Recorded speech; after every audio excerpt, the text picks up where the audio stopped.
Pepsi Das அவர்களை பேசுமாறு அன்புடன் அழைக்கிறோம்.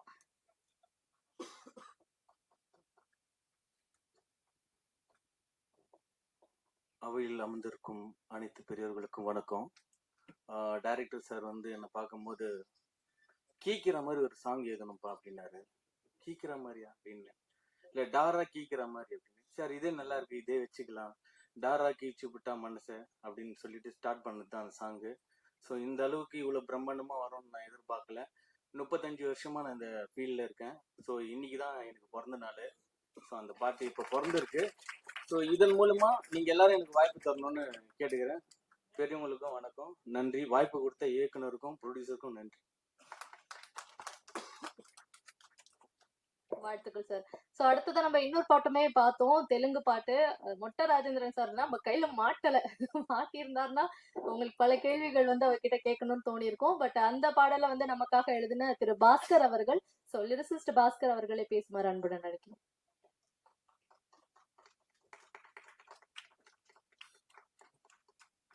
எல்லாருக்கும் வணக்கம்.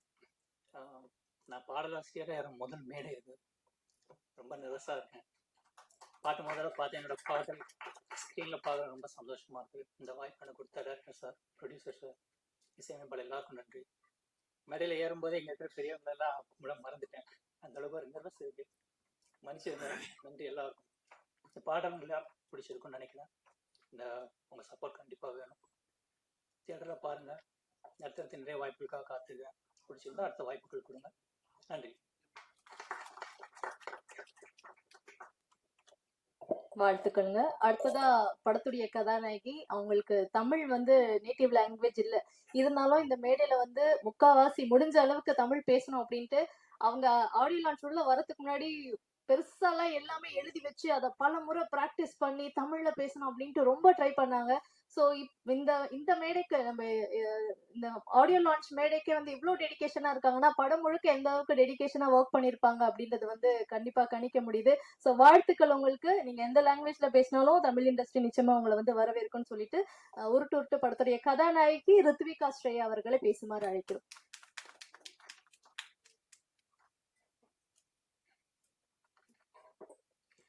ஸோ அவங்க சொன்ன மாதிரி தான் தமிழ் வரும், ஆனா கொஞ்சம் அங்க இங்க தப்பு பண்ண மன்னிச்சுக்கோங்க. So to all the respected guest, family and friends அனைவருக்கும் நன்றி ஃபார் பீயிங் ஹியர். உங்க பிஸி ஸ்கெடியூல்ல டைம் எடுத்து நீங்க இங்க வந்திருக்கீங்க, அதே பெரிய விஷயம். ஸோ எல்லாருக்குமே நன்றி. And to all my especially my mom and dad இங்க வந்திருக்காங்க all the way from Bangalore எனக்காக. ஏன்னா பீங் மை ஃபர்ஸ்ட் மூவி, அவங்க எல்லாமே நான் இங்க நின்று பேசியிருக்க மாட்டேன், இவ்வளவு தூரம் வந்திருக்க மாட்டேன். So thank you so much. And கடவுளுக்கு ரொம்ப நன்றி சொல்ல விருப்பப்படுறேன்.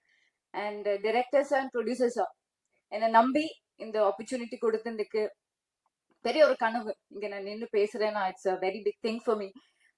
ஏன்னா பெங்களூர்ல இருந்து இருந்து ஐடி வேலை பண்ணி எங்கேயோ ஃபோன் வந்து ஹீரோயினா பண்றியம்மான்னு ஒரு கால் வந்துச்சு, வாழ்க்கையே மாத்துச்சு. இப்போ உங்க முன்னாடியே நிக்கிறேன். ஸோ உங்க சப்போர்ட் இல்லாம நான் எங்கேயும் போக போறது இல்லை. ஸோ இந்த கோ ஆர்டிஸ்ட் அப்புறம் எல்லாரும் ரொம்ப சப்போர்ட்டிங்கா இருந்தாங்க. And to all my technician, directors, associates, cameraman and Raju அக்கா especially, and Lakshman sir, then Deena master, Mottai Rajendran sir, Prakash master, அனைவருக்குமே ரொம்ப நன்றி. என்ன ஆக்டிங் சொல்லி கொடுத்து கேமரா முன்னாடி நின்று என்ன அவ்வளோ அழகா பண்ண வச்சு ஆக்டிங் சொல்லியிருக்கீங்க. ஸோ எல்லாருக்குமே தேங்க்யூ. மீடியா அண்ட் ப்ரெஸ், உங்க சப்போர்ட் ரொம்ப தேவை எனக்கு. ஸோ கீப் மீ ஆஸ் உங்க தமிழ் பொண்ணு. ஏத்துக்கங்க, சப்போர்ட் பண்ணுங்க, மூவி பாருங்க. எவ்வளவு சந்தோஷமா நம்ம இந்த மூவி பண்ணுமோ அவ்வளவு சந்தோஷம் நீங்க பார்க்கும்போது கிடைக்கும்னு நான் நம்புறேன். ஸோ பாருங்க, என் சப்போர்ட் பண்ணுங்க. Thank you so much.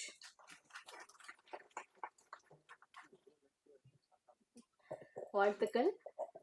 ஸோ அடுத்ததா பேச போறவர் பார்த்தோம்னா, நம்ம இண்டஸ்ட்ரியில இருந்த ஒன் ஆஃப் த சூப்பரான ஒரு காமெடி நடிகர் அப்படின்னா திரு விவேக் அவர்கள் தான். விவேக் அவர்களோட இணைந்து பல படங்கள்ல பணிபுரிந்த திரு நட்டேசன் அவர்களை பேசுமாறு அன்புடன் அழைக்கிறோம்.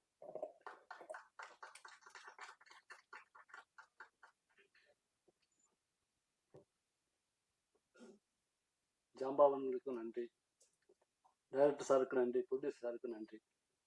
என்னை இவங்களோட சரிசமமாக அமர வைத்த டைரக்டர் பாஸ்கர் சாருக்கு மீண்டும் ஒரு நன்றி.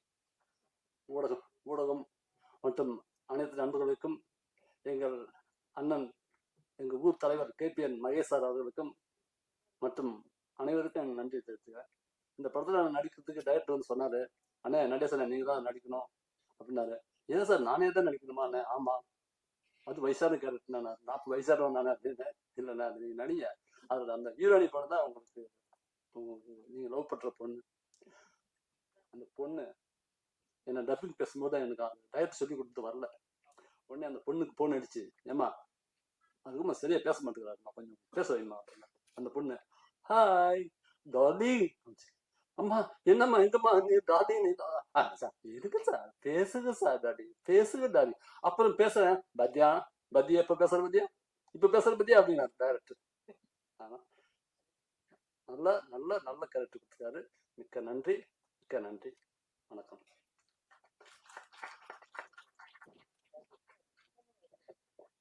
லெஜெண்டரி ஆக்டர் திரு நாகேஷ் சார் அவர்களுடைய குடும்பத்துல இருந்து வந்திருந்தாலும் ரொம்ப பணிவா ரொம்ப சாமிங்கா அந்த ஆக்டிவ் அவர் அவர் அப்படியே உள்ள நடந்து வரும்போதுல இருந்து இந்த மேடைக்கு ஏறுற வரைக்குமே அவர் அப்சர்வ் பண்ண வரைக்கும் பாத்தீங்கன்னா அவருடைய ஆக்டிவிட்டியை பார்த்தே வந்து சொல்லிடலாம் சாருடைய பேரன் தான் அப்படின்ட்டு. பட் அதெல்லாம் தாண்டி நடிப்புல நிச்சயமா தனக்குன்னு ஒரு தனி இடத்தை பிடித்து மிகப்பெரிய உயரத்துக்கு போவாரு அப்படின்ட்டு வாழ்த்தி படத்துடைய கதாநாயகன் கஜேஷ் நாகேஷ் அவர்களை பேசுமாறு அன்புடன் அழைக்கிறோம். எல்லாருக்கும் வணக்கம்.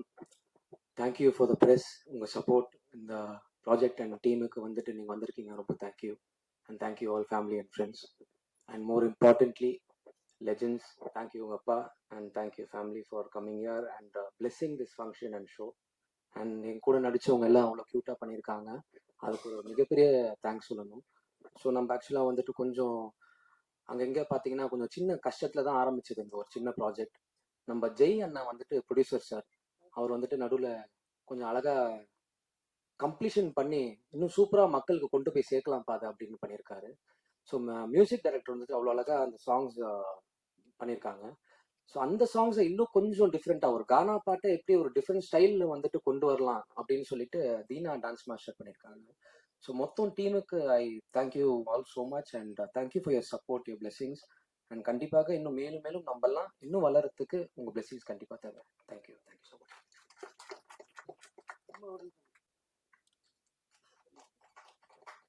உட்காருங்கண்ணா ப்ளீஸ். இங்கு வருகை தந்திருக்கும் பத்திரிகையாளர்கள் அனைவருக்கும் மனமார்ந்த நன்றியை கூறிக்கொள்கிறேன். இல்லை பேசுனது இல்லை சார், தப்பா நினைச்சுக்காதீங்க.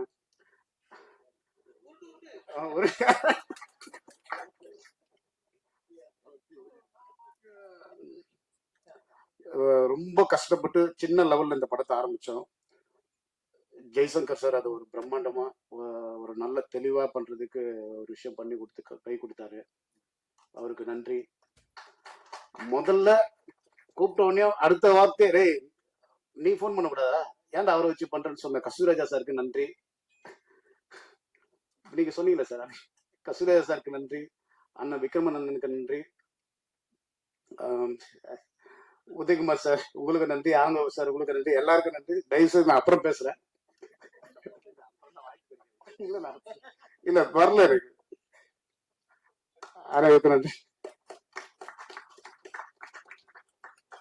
பொதுவா டைரக்டர்ஸ் வந்து சொல்லுவாங்க சார், என்ன கூப்பிடுறதமா எனக்கு பேச வராது, ஆனா சூப்பரா பேசுவாங்க, ரொம்ப நேரம் அவங்க தான் பேசுவாங்க. நீங்களும் அப்படி சொன்னீங்களா? உங்களையும் அப்படி நினைச்சிட்டேன். சரி என்கிட்ட உருட்டுறாரு அப்படின்னு நினைச்சிட்டேன், பட் உண்மையிலேயே தான். சரி சார், ஓகே. ஸோ அடுத்ததா ஒரு முக்கியமானவர் தான் வந்து பேச இருக்காரு.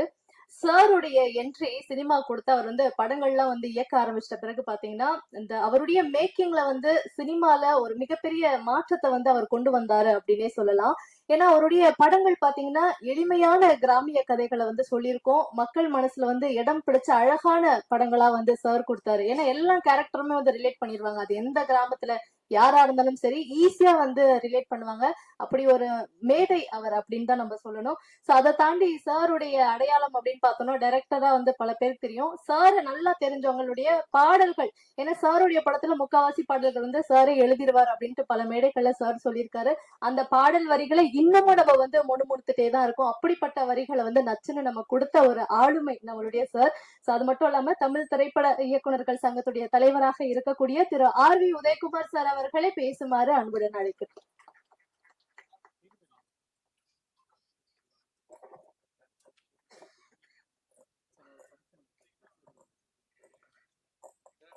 வந்ததுலேருந்து எல்லாரும் உருட்டுன்னு உருட்டிட்டு இருக்காங்க. அந்த உருட்டுல நம்மளையும் சேர்த்து பிரட்டி விட்டாங்க. ஆனா இது ஒரு அழகான மேடை. எனது இனிய நண்பர், நான் அவங்க ஊர் மாப்பிள்ளை நானு. கஸ்தூரி ராஜாவுடைய ஊர் மாப்பிள்ளை நானு. கிட்டத்தட்ட அவரும் நானும் ஒரே சமயத்துல தான் தனியா படம் இயக்க ஆரம்பிச்சோம்னு நினைக்கிறேன், இல்லையா? நீங்க நீ அப்பவும் நம்ம சீனியர் ஆக்கிட்டீங்களா? அப்போ இவர் இந்த மாத்திரை சாப்பிடுறதுன்னு சொன்னது நம்மளையா? அடா பாவிகளா, எங்க வைக்கிறானு பாருங்க. அப்போ கஸ்தூரி ராஜா அவர்கள் பேரு வெங்கட்ராமன். கிருஷ்ணமூர்த்தி, கரெக்ட், கிருஷ்ணமூர்த்தி அவர்கள். ஒரு நல்ல நண்பர், என்னுடைய மச்சினருடைய கிளாஸ்மேட்டு. ஒரு பண்ணைப்புற தெருக்கல்ல ஒன்னா சைக்கிள்ல சுத்திட்டு இருந்தவங்க. அவரை பத்தி அப்பவே தெரியும். நான் 2 பேரும் அழகா பயணித்தோம். ஆனால் ஒரு தந்தையாக மிகப்பெரிய அளவுல அவர் ஜெயிச்சிருக்காரு. முதல்ல அதுக்கு அவர் கை தட்டணும். ஏன்னா நான் பெரிய ரிஸ்க் எல்லாம் எடுக்கல, ஆனா அவர் மிகப்பெரிய ரிஸ்க் எடுத்தாரு. தங்கிட்ட என்னென்ன இருக்கோ அத்தனையும் இழந்து படம் எடுத்தார். அவருடைய மனைவியார், என்னுடைய சகோதரிக்கு அவங்கதான் மெயின். அவங்களதான் நம்ம வாழ்த்தணும். அவங்கதான் அவர் சக்சஸுக்கு பின்னாடி நின்ன ஒரே ஆள். இப்போ அவங்க எல்லாம் குழந்தைங்க, தம்பிங்க. ஸோ அது நல்ல டிராவல், பியூட்டிஃபுல் டிராவல். எல்லாரும் கேட்டாங்க, சினிமாக்காரனுக்கு பொண்ணு கொடுக்க மாட்டானுங்க, சினிமாக்காரனுங்களுக்கு வீடு கொடுக்க மாட்டாங்க, தங்குறதுக்கு இடம் கூட கொடுக்க மாட்டாங்க, பேச்சுலர் இருந்த அசிஸ்டன்ட் டைரக்டர் உனக்கு எல்லாம் ரூம் கிடையாதுன்றாங்க. இப்படித்தான் இன்னைக்கு வரையிலும் சினிமாவை பற்றிய ஒரு ஃபீலிங் இருந்துட்டு இருக்கிற டைம்ல ஒரு தனி ஆளா ஜெயிச்சு இன்னைக்கு ஒரு பெரிய சாம்ராஜ்யத்தையே உருவாக்கி இருக்காருன்னா கஸ்தூரி ராஜா அவர்களுக்கு என்னுடைய மனமார்ந்த வாழ்க்கை. அவர் தான் சரியான ஆளு இந்த குழந்தைய பாராட்டுறதுக்கு. அவர் சொன்னாரு பாருங்க, 2 விஷயம் எனக்கு ரொம்ப பிடிச்சது. பாஸ்கருக்காக நான் வந்தேன், அதுக்கு ஒரு காரணத்தை சொன்னாரு. 2வது ஆனந்த் பாபுக்காக வந்தேன், அதுக்கு ஒரு அழகான காரணம், அவருடைய நெய்பர்ன்றது. அதுக்கு அடுத்து சொன்னாரு பாருங்க, நாகேஷ் சார், அவர் எங்க ஊருக்காரர் தெரியுமா உங்களுக்கு? தாராபுரத்துக்கார்.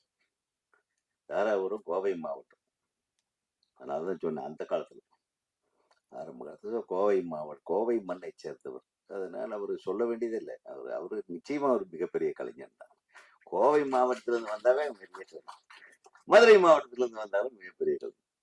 இந்த கோவையும் மதுரை என்ன, நாங்க 2 பேரும் இருக்கிறோம், அதுக்காக அவரை விட்டுற மாட்டேன். விக்ரமன் இருக்கிறதுலயே அவர் தான் செல்வந்தர். அவர் வரும்போதே அவர் ராஜா வீட்டு புள்ளதான் அவரு, என் தம்பி.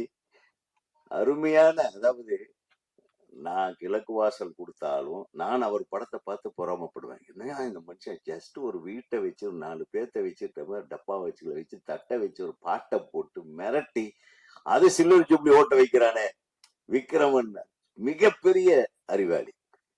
அதாவது எங்களுக்குள்ள இப்படிதான் போட்டி இருந்ததே தவிர அவனுக்கு 500 கோடியா, நம்மளது 400 கோடி பிசினஸா, அந்த மாதிரி கெட்ட போட்டியெல்லாம் எங்களுக்குள்ள வந்தது கிடையாது. நாங்களுக்கு படம் எடுக்கதான் தெரியும், அது என்ன கலெக்ஷன் வருதுன்னு கூட நம்மளுக்கு தெரியாது, இல்லையா கஸ்தூரி? அவர் தயாரிப்பாளர்ன்றதுனால அவர் அது கணக்கு பார்க்க வேண்டிய ஒரு கட்டாயத்துக்கு வந்தாரு. அப்பதான் தெரிஞ்சது அவர் எவ்வளவு இழந்திருக்கிறாரு. நான் இப்ப கூட கேட்டேன், அந்த தியேட்டர் என்னாச்சுன்னு, அதெல்லாம் கொடுத்து விட்டேன்ட்டாரு. ஸோ யாருக்கு பிள்ளைங்க நல்லா இருப்பாங்கன்னா, தான் நியாயமா நேர்மையா ஒரு தொழில சாதிச்சு அடுத்தவங்களுக்கு உதவி பண்ணி தன் பிள்ளைகளை தன் கஷ்டத்தை உணர வைத்து யார் வளர்க்கிறானோ அவன் குழந்தைங்க தான் ஏன் சிறப்பா இருக்கு. அது சினிமாவிலும் சரி, வெளியிலும் சரி. ஆக கஷ்டத்தை உணர்ந்த பிள்ளை திரு ஆனந்த் பாபு அவர்களுடைய புதல்வர்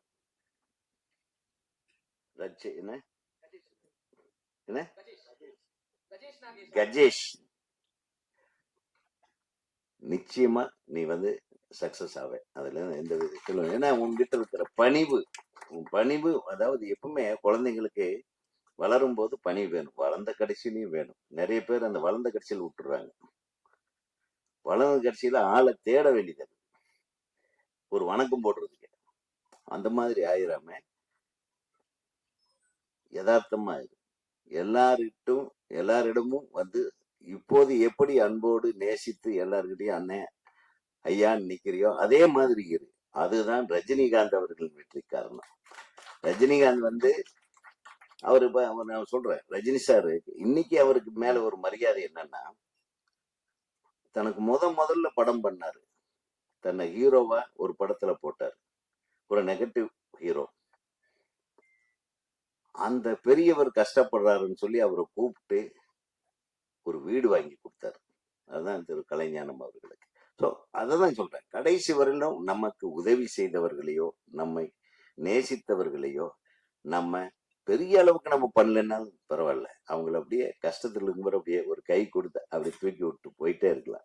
இன்னைக்கு அந்த மாதிரி இருந்தா இந்த சினிமா எங்கேயோ இருக்கும். நிறைய வளர்த்து விட்டவங்களை பேரை சொன்னாலே அடையாளம் தெரியாதுன்றாங்க. இன்னைக்கு வர்ற சில பேர் பேரை சொன்னாங்க, அப்படியா ஓ அவரா, இப்படி போயிடுறாங்க.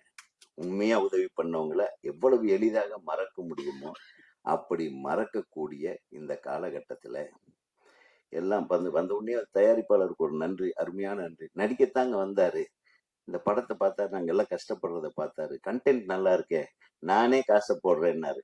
அவருக்கு மிகப்பெரிய கைத்தட்டல். ஏன்னா இந்த மாதிரி ஆட்கள் சினிமாக்காரனுக்கு தான் அந்த மனசு வரும். நீங்க சுத்தமா சினிமாவை நேசிக்கிற ஆளுக்கு மட்டும்தான் அந்த உணர்வு வந்திருக்கு. ஆக உங்கள் திரைப்படம் நிச்சயமாக வெற்றி அடைய எனது வாழ்த்துக்கள். அப்புறம் சொல்ல போனா இந்த படத்திலேயே ரொம்ப கொடுத்து வச்ச ஆளு மொட்டை ராஜேந்திரன் தான். அந்த 3 பொண்டாட்டி முனுசாமி கொடுத்து வச்சுவேன், அவங்க கிடைக்காம போயிட்டான். வந்த உடனே நான் என்ன காபி சாப்பிடுவாங்க, டீ சாப்பிடுவாங்க, இல்லப்பா நான் நண்பர் ஒருத்தர்கிட்ட பேசிட்டு வந்தேன், உள்ள வாங்க சார், உள்ள வாங்க சார். என்னடா இவ்வளவு கம்பல் பண்ணி கூப்பிடுறாங்கன்னு போனா முனுசாமியோட மனைவிகள் 3 பேர் உள்ள உட்காந்துருந்தாங்க. நல்ல வேலை நான் லேட்டா போனேன். நான் போறதுக்கு முன்னாடியே விக்ரமன் சார் இவங்க எல்லாம் உட்காந்துட்டு இருந்தாங்க. ஸோ அவங்க சந்தோஷத்தை கெடுக்காம நான் கொஞ்சம் லேட்டா தான் ஜாயின் பண்ணேன்.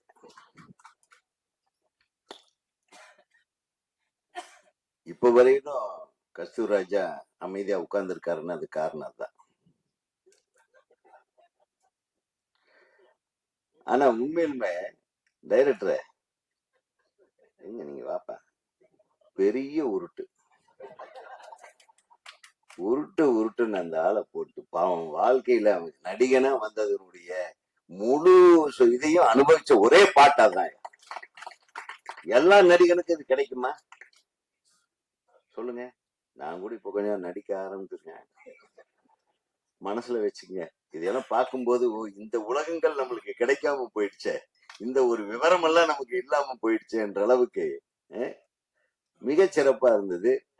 அதுவும் ஆமா தீனா மாஸ்டர் அவனா அடப்பாவே, அவனும் உருட்டி இருக்கானா? சரி, தீனாவோட உருட்டலோட அது நல்லா உருட்டி இருந்தீங்க. நல்ல நல்ல டைட்டில்லையா உருட்டுன்றது. அப்கோர்ஸ் இதுல எல்லா கேரக்டர்களும் அந்த ஒரு காட்சியில நடிச்சாலும் அந்த தம்பி ரொம்ப பிரமாதமா அந்த ரியாக்ஷன் கொடுக்குறாரு பாருங்க. எத்தனை பேர் நம்ம எல்லாம் நிறைய பேர் அந்த ரியாக்ஷன் கொடுக்குறோன்னு தெரியாது வெளியே, நான் ஒரு தெரியுற மாதிரி கொடுத்துருக்காரு. நன்றி. அனைவருக்கும் வணக்கம். நிறைய மகிழ்ச்சியான நினைவுகள் இருக்கு. சேரனுடைய ஞாபகம் மருதிய மாதிரி நான் வந்து நாகேஷ் சாரோடையும் ஒர்க் பண்ணியிருக்கேன், ஆனந்த் பகவ் கூட 2 படம் ஒர்க் பண்ணியிருக்கேன். 2 பேருமே நான் வந்து நாகேஷ் சாரை பத்தி முதல்ல நான் ஆனந்த் பாபு பத்தி சொல்றேன். ஆனந்த் பாபு என் படம் புது வசந்தம் படத்துல நடிச்சாரு. அந்த படத்துல உள்ள டான்ஸ் மூமெண்ட், போடு தாளம் போடு பாட்டு, அப்புறம் வந்து ஆடலுடன் பாடலை கேட்டு எம்ஜிஆருடைய சாங்கை வந்து நான் ரீமிக்ஸ் பண்ணியிருந்தேன். மனோவும் சுசிலாமாவையும் பாட வச்சு ஒரு 1 மினிட்டுக்கு பண்ணியிருந்தேன். அதெல்லாம் ஆனந்த் பாபு தான் டான்ஸ் ஆடுவார். ஒன்றும் கொரியோகிராஃபர்லாம் வச்சுக்கிறது இல்லை. ஆனந்த் பாபுக்கு கேசட் கொடுத்துட்டா அவர் அது வீட்டில் போட்டு பார்த்து அவர் டான்ஸ் எப்படி ஆடுவாரோ அதுக்கு தகுந்த மாதிரி நான் ஷார்ட் வைப்பேன். அதே மாதிரி தான் நான் பேச நினைப்பலாம்லையும் நான் 4-5 பாட்டு ஆனந்த் பாபு இருந்தாண்டா எனக்கு டான்ஸ் மாஸ்டரே தேவையில்லை. ஏன்னா அவரே எல்லாம் கம்போஸ் பண்ணிடுவார். அது மாதிரி பிரபுதேவம் ஆனந்த் பாபு வச்சு அப்படி எடுத்துட்டேன். புது வசந்தம் படத்துல அந்த டான்ஸ் மூமெண்ட் தான் ட்ரெய்லர்ல ஃபர்ஸ்ட் ஷாட்டாவே போட்டிருந்தேன். அதெல்லாம் அந்த படத்தினுடைய ஓப்பனிங் மிகப்பெரிய ஒரு ஓப்பனிங் கிடைச்சது. அதுக்கு காரணம் வந்து பாபுடைய டான்ஸ் மூமெண்ட். அப்புறம் வந்து அவருடைய பெர்ஃபார்மராகவும் நான் அதில் காமிச்சிருந்தேன். நான் பேச நினைப்பலாம்லேயே அவர் ரொம்ப நல்லா பெர்ஃபார்ம் பண்ணியிருப்பாரு. அது பிஎன்சில எல்லாம் பெரிய ஹிட். ஒரு 2 சம்பவம் சொல்ல விரும்புறேன்.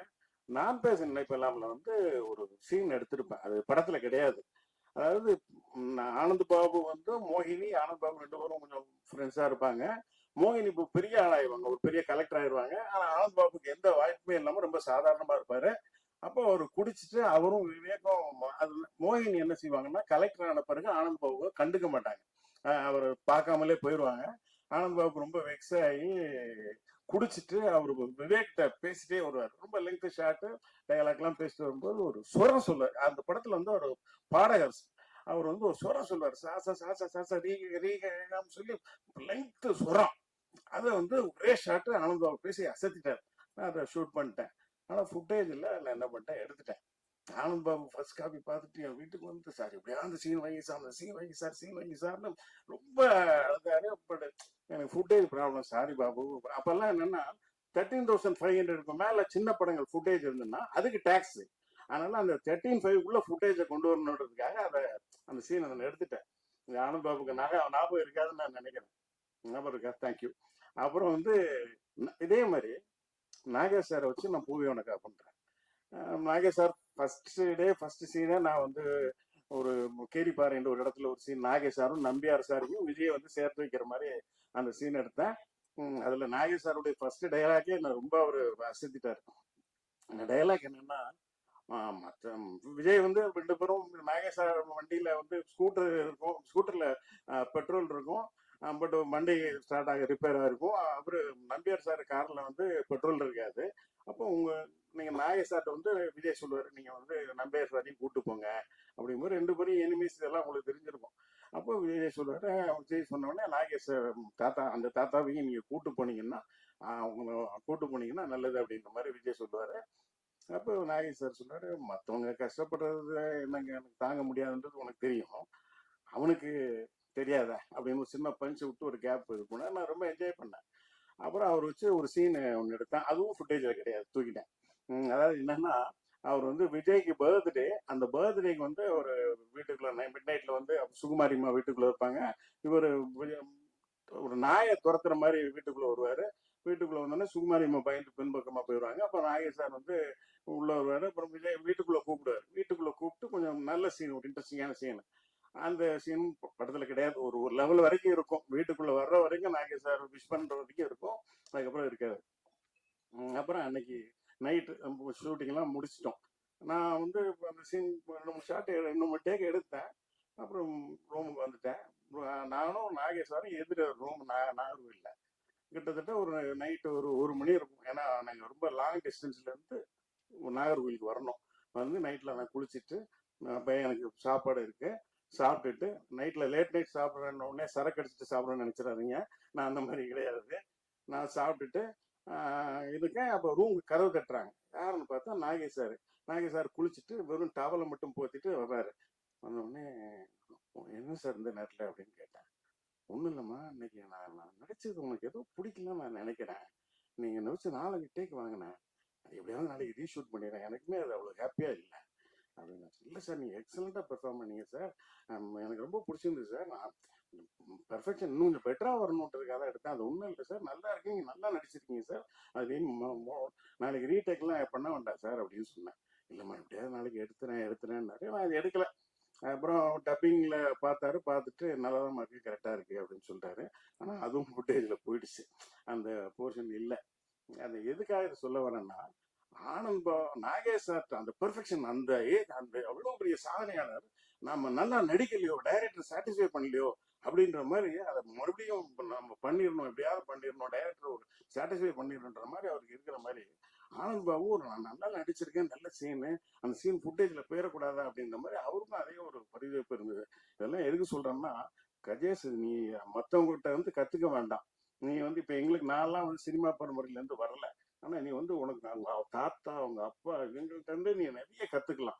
உம் எனக்கு இந்த படம் பார்க்கும்போது அந்த இவர் சொன்ன மாதிரி ஆர் விஜயகுமார் சொன்ன மாதிரி அந்த கோகுரா சாங் ரொம்ப பிடிச்சிருந்தது. கஜேஷ் இன்னும் கூட நல்ல டான்ஸ்ல கொஞ்சம் பயன்படுத்திருக்கலாமோன்னு எனக்கு தோணுச்சு. ஏன்னா நாகேஷா பெஸ்ட் டான்சர், நல்லா பெர்ஃபார்ம் பண்ணாரு.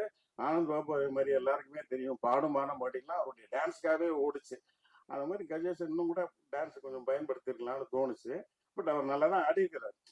அவருக்காக இன்னும் கொஞ்சம் பெட்டரான ஒரு சாங் பண்ணியிருக்கலாமோ அப்படின்னு தோணுச்சு. மியூசிக் ரைட் ரொம்ப நல்லா பண்ணியிருக்காரு, கோச்சிக்காதீங்க. நான் வந்து ரெண்டு சாங்குமே ரொம்ப நல்லா இருந்தது. நான் பார்த்த ரெண்டு சாங்குமே ரொம்ப நல்லா இருந்தது.